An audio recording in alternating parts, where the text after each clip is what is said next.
PAG Majengo, usikilize kipindi cha neno la Mungu kutoka kwa mchungaji Philemon Singolela na Mungu atakubariki. Mwandikaji akiwa anaandika haya alikuwa anaandika kutokana na fikira ya matumizi ya pesa yaliyokuwa mabaya, lakini mwandikaji hakuwa anagombana na waliofanikiwa, na wala mwandikaji hakuwa anawashusha moyo watu kutafuta fedha. Unanielewa tunazungumza? Hakuwa anawashusha moyo ama anagombana nao, lakini anachotuambia ni namna tu ya matumizi ya fedha yanavyotakiwa yawe.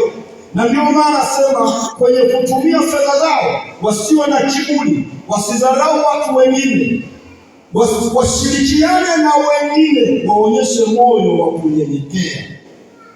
Kwa hiyo ninaomba kusema fedha haina tatizo. Tatizo liko kwenye matumizi na fikira za mtu aliyokuwa ameipata ile fedha maishani mwake. Anatumiaje?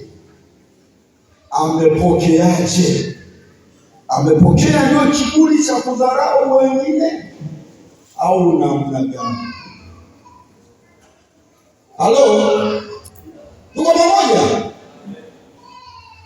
Sasa tunataka kusema hapa ni kwamba yale mafundisho potofu ambayo pengine watu watafsiri vibaya yasituvamie sisi tuliokoka, alafu tukalegeza nguvu katika kutafuta fedha, kwa sababu fedha inahitajika katika maeneo mbalimbali ya maisha ya binadamu.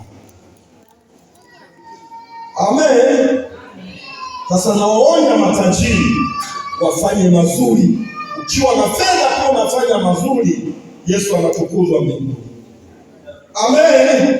Lakini pia ukiwa sasa huna fedha, unaona pia wakati mwingine ukatamani kufanya aina ya mazuri, ukashindwa yale mazuri kufanya, kwa sababu huna fedha. Kwa fedha ni ya muhimu sana katika kanisa la Bwana. Mungu atusaidie sana. Nilikuwa naangalia baadhi ya mambo fulani, kaandika hapa kwa haraka kwenye kitabu cha Injili tunasoma. Kitabu cha Injili ya Mathayo 19:23. Toa maana 19:23. Injili ya Mathayo 19:23. 19:23. Wasema nini? Ile ndio ndio.